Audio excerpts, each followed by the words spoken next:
नमस्कार, मंथन में आप सभी का स्वागत है। आज हम जानने की कोशिश करेंगे कि मई के महीने में कुंभ राशि के ऊपर क्या खास प्रभाव पड़ने वाले हैं ग्रहों के। क्या आपके जीवन में खुशियां रहेंगी या फिर अगर कोई परेशानी रहेगी तो उस परेशानियों से बाहर आपको निकलना कैसे है। ये तमाम जानकारियां आपको देंगे प्रख्यात ज्योतिषाचार्य एस्ट्रोलॉजर अमित जी, जो कि वेलबीइंग कंसल्टेंट हैं और साथ ही थीटा हीलर भी हैं। नमस्ते अमित जी। नमस्ते। अमित जी, मुझे कुंभ राशि वालों के लिए बताइएगा कि उनके जीवन में मई का महीना क्या बदलाव लाने वाला है। कुंभ राशि वालों के लिए तो एक बहुत अच्छा बदलाव लाने वाले हैं। अच्छा। इसमें पर इनके मन में बहुत भ्रम चल रहा था, बहुत उलझे हुए थे, बहुत परेशान रहे। तो इसकी वजह से इनका जो भ्रम 6 मई के बाद से ठीक हो जाएगा। अभी हो क्या रहा है कि इनकी 7.5 का जो है ना लास्ट फेज़ स्टार्ट हुआ है 29 मार्च से। तो उसके बाद इनको बहुत डर लग रहा होगा। मेरे 7.5 का एक अगला डैया मतलब तीसरा डैया चालू हो गया है और लास्ट फेज़ है। कोई कहता है लेके जाता है, कोई दे के जाता है, तरह तरह की बातें, तमाशा बना रखा है, पूरे भर रखा है लोगों ने, डरा डरा के लोगों को दहशत में जीते हैं लोग। सही बात है। पता नहीं क्यों ऐसे। और हम आपको पक्का बता रहे हैं, यकीन ना हो तो लिखवा के मेरे से साइन करवा लीजिएगा कि कुंभ राशि वाले अगर सही कर्म करते हुए ठीक तरीके से जी रहे हैं तो इनको लाभ मिलेगा। बहुत अच्छी बात। धन कमाएंगे। धन कमाएंगे। धन कमाएंगे, कोई दिक्कत की बात नहीं है ऐसी कि नहीं मिलेगा। 1 साल तक तो बहुत अच्छे तरीके से धन कमाने का योग बनता है। मतलब 1 साल तक पैसे इकट्ठे अभी से लेकर के 1 साल तक। इसलिए अब चिंता करने की ज़रूरत ही क्या है। पूरा मई बढ़िया से निकालिए। अब आपको ध्यान ये रखना है कि आपने बहुत मेहनत किया है, लास्ट ईयर बहुत मेहनत किया है और बहुत अच्छे तरीके से काम सेटअप किया है। तो अब क्या है कि ये समय अब ऐसा है जब आपको उसका बेनिफिट लेने का है। तो आप हौसला ख़त्म करने के बजाय आप बढ़ाइए अपना हौसला, उत्साहित रहिए। कोई उपाय करने की आवश्यकता नहीं कि आप उपाय कर रहे हैं, शनि भगवान के 7.5 का लास्ट फेज़ है, इसका उपाय करते हैं। उपाय करने की आवश्यकता नहीं है। आप बस इतना करिए कि आप मेहनत करिए और मेहनत करके लाभ लीजिए। 1 साल के बाद सोचिएगा उपाय क्या करना है। ज़्यादा अच्छा रहेगा। हर समय एक जैसा नहीं होता ना, तो उसमें ढैया में 1 साल तो बहुत ही अच्छा जाएगा। उसके बाद आपको सोचना पड़ेगा क्या करना है। उसके बाद भी धन की प्राप्ति होगी, कमीशन में धन की प्राप्ति होनी शुरू हो जाएगी इनको। अगर वैसे कोई प्रॉब्लम होगी तो हम बैठे ही हैं, हम लाइव तो कर ही रहे हैं और रिकॉर्डेड भी करते हैं, हम लोगों को हेल्प करते रहेंगे। बताना चाह रहे कि अभी जो डर है इनको, हाँ। वो डर बता रहे हैं कि इस 7.5 से डरने की जरूरत नहीं। ये समझाना चाह रहे थे कि 7.5 को डर लेके मत चलिए। अभी बताते 1 साल तो 1 साल के बाद का डर बैठ जाता। तो इसीलिए ऐसा नहीं है कि डर रहेगा, बहुत अच्छा रहेगा। इस समय का लाभ ले सकेंगे आप बहुत बढ़िया तरीके से। तो अगर ये सोच लेते हैं तो कोई दिक्कत की बात नहीं है। बहुत अच्छा। अब आपने चूंकि फाइनेंशियल सीधा फाइनेंसेस के बारे में बता दिया, तो मुझे लगता है रिलेशनशिप भी हम पूछ ही लेते हैं आपसे कि रिलेशनशिप कैसा रहेगा। रिलेशनशिप इनका बहुत अच्छा रहेगा। इनके जीवन साथी से इनको बहुत सुख मिलेगा। बहुत ही केयर करना। जैसे होता है कई बार कि एग्जाम्पल कि घर में एसी बहुत अच्छा काम नहीं कर रहा था, अचानक पति ने कहा कि यार एसी काम नहीं करता तो पता नहीं कैसे रहती है, चल नया एसी लगवा देता हूँ। तो क्या हुआ, सुख जो मिला, पत्नी ने बहुत ख्याल रखा, सुख दिया। या पत्नी ने ध्यान रखा कि यार आपके लिए ना मैंने सोचा है कि आप टिफ़िन में आपको एक ड्राई फ्रूट्स भी दिया करूँगी, है ना, कि आप जब शाम के टाइम में ड्राई फ्रूट ज़रूर खा लेना कि आप स्वस्थ रहो। या विटामिन देना शुरू कर दिया है। कुछ भी हो सकता है जो आपकी पत्नी आपके जीवन के लिए अच्छा कर सकती है। तो आपके जीवन में अच्छा कुछ करने की कोशिश करेंगे। अरे वाह। है ना। तो इसलिए क्या है कि जीवन में एक दूसरे को सुख देने का योग बनता है। बहुत ही प्यारा सा योग है और अच्छे जीवन साथी का संबंध रखते हुए अगर चलेंगे तो सुखी रहेंगे और खुश भी रहेंगे। ये बहुत बड़ा प्लस पॉइंट है इनके जीवन। बहुत अच्छी बात आपने बताई। ये हेल्थ पॉइंट ऑफ व्यू से कैसे रहेंगे, हेल्दी रहेंगे? हेल्थ पॉइंट ऑफ व्यू से तो इनका हॉरोस्कोप बहुत सॉलिड है। इनका कोई कुछ बिगाड़ नहीं पाएगा। बस ये है कि ठीक से सो पाए। इनको सोने में थोड़ी दिक्कत आएगी। अच्छा, नींद में थोड़ी सी दिक्कत आएगी। नींद पूरी तरह से अच्छी गहरी नींद नहीं आ पाएगी ऐसा दिख रहा है। लेकिन अगर ये निश्चिंत हो जाए अपने जीवन साथी के साथ, अच्छा उनको सुख मिल रहा है तो सुख भोगें।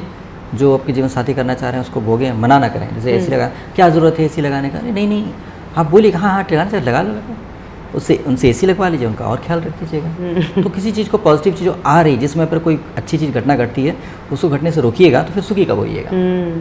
तो ये मत सोचिए कल क्या होगा। आज की डेट पे आप सुखी रहिएगा, उत्साहित रहिएगा तो आज के दिन अच्छे कर्म कर पाएगा। अच्छे कर्म करने से कल के दिन आपको बेनिफिट मिलेगा, फ्यूचर अच्छा होगा। धरती पर कोई भी सुख सुविधा से बचने की कोशिश नहीं करना चाहिए। सुख सुविधा भोगना चाहिए लेकिन बुरे कर्म से बचना चाहिए और अच्छे कर्म करने की कोशिश करना चाहिए। एसी चला करके बढ़िया से काम कीजिए, खूब अच्छा काम कीजिए, रिजल्ट अच्छे आएंगे तो आपको और पैसे मिलेंगे, पता कि कोई दिक्कत नहीं होगी, गरीबी दूर हो जाएगी। बिना एसी के तकलीफ में बैठे हुए हैं, पसीने से लथपथ बैठे हुए हैं और काम नहीं कर पा रहे हैं, अच्छा परफॉर्म नहीं कर पा रहे हैं, फिर कंपनी में अच्छा रिजल्ट नहीं आया, पता लगे काम नहीं हुआ तो आपको नौकरी बहुत अच्छी नहीं चल पाई, आप ठीक से नहीं कमा पाए, फ़ायदा क्या हुआ? जी, सही बात। तो इसीलिए सुख नहीं ले करके, त्याग करके मेहनत करने की ज़रूरत नहीं है। आप सुख भोगिए और उसको कह रहा है आपको सब कुछ देंगे, धन भी देंगे, सुख भी देंगे, तो सब लीजिए और परमात्मा का धन्यवाद करना मत भूलिए, शुक्राना जरूर करना चाहिए। बहुत अच्छा। हेल्थ पॉइंट ऑफ व्यू आपने बता ही दिया कि हेल्दी रहेंगे, फाइनेंस सब कुछ आपने इनके बारे में बता दिया। बस मुझे ये बता दीजिए कि जब सब कुछ अच्छा चल रहा होता है तभी भी भगवान का नाम लेना बहुत ज़रूरी होता है। वो हम बोलते हैं ना कि दुख में सुमिरन सब करे, सुख में करे ना कोई, जो सुख में सुमिरन करे तो दुख काहे का होए। तो जब इनका सुख का समय आ रहा है तो इन्हें क्या नाम जप करना चाहिए? कर ही नहीं पाएंगे क्योंकि इनका ऐसा बन रहा है कि इनको भगवान का नाम स्मरण करना थोड़ा मुश्किल होगा। अरे ऐसा भी क्या? और ज़रूरत भी नहीं है। क्या बात कर रहे हैं? हाँ। मैं पहली बार सुन रही हूँ कि इन्हें ज़रूरत भी नहीं है। देखिए दो बातें बनती हैं यहाँ पर। क्या है कि सीधी सी बात है कि इनका टाइम काम करने का है, हाँ, परफॉर्म करने का है, ठीक है। तो इसमें भगवान को याद करेंगे तभी काम करेंगे, ऐसा न लेके चलें, बंधे ना। हाँ। भगवान सब देख रहे हैं। हाँ। आप काम कीजिए, खूब मेहनत कीजिए और भगवान को थैंक यू करिए। हाँ। खूब मेहनत कीजिए, थैंक यू, शुक्राना करते रहिए। पूजा करना विशेष करने की आवश्यकता नहीं हो तो भगवान को रत्ती पर फर्क नहीं पड़ता है। आप सोचेंगे हम नहीं करें तो भगवान का अस्तित्व समाप्त हो जाएगा, कुछ नहीं होने वाला भगवान जी को। आप अपना व्यवहार सही रखते हैं, अच्छा प्रदर्शन करते हैं, अच्छे बनते हैं तो भगवान आपकी तरफ आप ऊर्जा बढ़ाते हैं, पॉजिटिव आपको एनर्जी देते हैं। यही होता है। तो सिर्फ आप पूजा अर्चना करके करेंगे और अपना काम छोड़ करके तो इनकम कैसे आएगी? जीवन साथी को सुख कैसे प्राप्त होगा? जीवन साथी सुख देना चाह रहे हैं, आपके लिए कुछ करना चाह रहे हैं, वो कैसे करेंगे? आपके लिए कुछ करना चाह रहे हैं और आप कहते हैं आज भोजन नहीं करेंगे, भगवान के लिए त्याग कर दिया, पत्नी ने कुछ पकवान बना के रखा बड़े प्रेम से, तो उसका भोजन ग्रहण करके उनको भी तो ब्लेस करिए। तो इसलिए क्या है कि हमेशा कॉम्प्लिकेटेड नहीं बनाना चाहिए पूजा पाठ के चक्कर में। ये ध्यान रखना चाहिए कि हम अच्छे मनुष्य बने, अच्छे कर्म करें। और अभी कर्म करने का समय है, अभी कोशिश करेंगे ना, ध्यान कनेक्ट नहीं हो पाएगा इनका। अभी सिर्फ फोकस करें काम। दोष है ऐसा। अच्छा। बड़ों से बेनिफिट नहीं मिल पाएगा, देवी देवता से कृपा नहीं मिल पाएगी, मतलब ट्यूनिंग नहीं बन पाएगी इस तरह की। तो इस टाइम पे, जिस टाइम से जो काम नहीं हो सकता मत करिए। जैसे ही मई बीतेगा ना उसके बाद इनके देखिएगा क्या भक्ति प्रेम जागेगा परमात्मा की तरफ। समय ऐसा ही रहेगा, ऐसे ही कमाते रहेंगे। तो मई भर के लिए उस काम को मत करिए जो काम नहीं कर सकते, तो भगवान से जुड़ने की कोशिश मत कीजिए, काम सेट करिए। ठीक है। और काम सेट जब हो जाएगा ना, ऐसा हो जाए कि ऑटोमेटिक सब बंदे काम ठीक से कर रहे हैं, सारे स्टाफ को ट्रेन कर दिए कि हाँ भाई ऐसा ऐसा वैसा होगा, ऐसा होगा, हमारा इधर जाएगा उधर जाएगा, सब फिट कर दिया। उसके बाद अब मई जब बीत जाएगा तो देखेंगे सब कुछ अपने आप चल रहा है तो फिर उसका फिर जाके बढ़िया से बैठ के भगवान का स्मरण करिए, ऑटोमेटेड मोड पे डाल करके फिर आप भक्ति करें। तो आपको कर्म करना पड़ेगा, वो भी तो कर्म करें, कर्म भी पूजा है ना। कर्म गलत थोड़ी। आप धरती पाए किस लिए हैं? सिर्फ जप करने के लिए आए। कर्म करना भगवान कभी नहीं कहते कि सब और सारे बंदे जप कर गए। अगर पूरी दुनिया में सारे बंदे जप कर रहे हैं, सिर्फ बैठ करके माला जप कर रहे हैं, तो प्लेन रुक जाएगा, ट्रेन रुक जाएगी, पर बिजली नहीं आएगी। सही बोल रहे हैं। आपको राशन पानी नहीं मिलेगा। सारे ग्रोसरी की दुकान शॉप वाले सब बैठ के जप करते रहेंगे, आपको कोई राशन देने वाला नहीं रहेगा। तो फिर क्या होगा? तो इसलिए भगवान ये नहीं कहते कि सिर्फ जप करो, सब छोड़ दो, त्याग दो।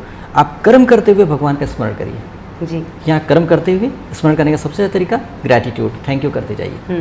Thank you thank you thank you thank you, हर बार भगवान को थैंक यू कीजिए। खुशी होगी अंदर, अच्छा हुआ, खुशी हुई, भगवान को याद किए और भगवान के साथ कनेक्ट हो जाएंगे आसानी से।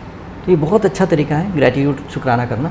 इनको ऐसे ही करना चाहिए। इनका समय इतना बुरा नहीं है कि इनको चिंता करने की जरूरत है। शुक्राना करते हैं और नेक्स्ट मंथ कर लेंगे पूजा, क्या दिक्कत की बात है। बहुत बहुत धन्यवाद। मैं अपने दर्शकों को बोलना चाहूँगी, जो लोग भी चाहते हैं कि आप अमित जी से कंसल्टेशन लें, नंबर डिस्क्रिप्शन में मैं हमेशा पोस्ट कर देती हूँ।